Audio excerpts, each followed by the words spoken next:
গেছে, এমপিকে মারা হয়েছে, যেভাবে হারিয়ে দেওয়া হয়েছে, সেখানে প্রধানমন্ত্রীর দায়িত্ব হচ্ছে প্রধানমন্ত্রী নিজের এমপির ব্যাপারে এই কথাটা বলতে পারে। মুখ্যমন্ত্রী যে কাজগুলো উনি করেন, মুখ্যমন্ত্রী যেভাবে পলিটিক্যালাইজ করে দিয়েছেন পশ্চিমবাংলা পার্টি আর সরকারকে, সেরকম উনি কল্যাণ ব্যানার্জি বলছেন প্রধানমন্ত্রী রাজনীতির রং দিচ্ছেন। মুখ্যমন্ত্রী মাথা খারাপ হয়ে গেছে, নাহলে মা কালীকে থুতু ফেলতেন, মা কালীকে হালাল করে দিয়েছেন, আর মুখ্যমন্ত্রী আর কি করতে পারেন? মুখ্যমন্ত্রী মাথা কাজ করছেন। মৃত নাগরাকাটায় আরো 2 দেহ উদ্ধার, এখনো পর্যন্ত উত্তরবঙ্গে দেহ মিলল 26 জন। দেখুন, একটা বড় ঘটনা ঘটেছে, 26 জন 28 জনের কোনো এ নেই কি, মানে মানুষ মারা গেছেন, সরকারের কাজ হলো মানুষ কাছে পৌঁছানো, মানুষকে সাহায্য করা, এলাকার মানুষকে সাহায্য করা, সব সরকারকে এটা করা উচিত।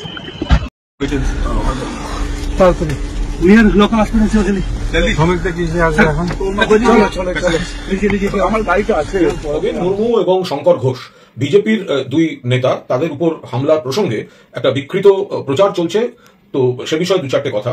আমরা কোনো সময় সর্বভারতীয় তৃণমূল কংগ্রেস কোনো অবস্থায় এই ধরনের কোনো হিংসা, এই ধরনের কোনো হামলা, এই ধরনের কোনো ঘটনা এটা আমরা সমর্থন করি না। কিন্তু বিজেপি আজকে যেটা দেখেছে সেটা সম্পূর্ণভাবে তাদের নিজের কর্মফল। তারা মানুষের সঙ্গে যোগাযোগ রাখবে না, তারা মানুষের উন্নয়নে বাধা দেবে, তারা গর্বের সঙ্গে বলবে গরিব মানুষের টাকা আটকে দিয়েছি, তারা এই প্রাকৃতিক বিপর্যয়ের সময় রাজনীতি করবে। আবার যখন তৃণমূলের নেতা কর্মীরা ঘটনার সময় থেকে মাটি কামড়ে তারা উদ্ধার ত্রাণ এসব চালাচ্ছেন, আর বিজেপির নেতারা শুধুমাত্র ফটো সেশন করার জন্য, কোনো ত্রাণের অভিযান ছাড়া কোনো ত্রাণ সামগ্রী কিন্তু তারা নিয়ে যাননি, ছবি তুলতে গেছিলেন, তারপর তা নিয়ে রাজনীতি করতেন। তো ফলে বিজেপি তো মানুষ সেখানে ক্ষিপ্ত হয়েছেন বলে আমরা খবর পাচ্ছি।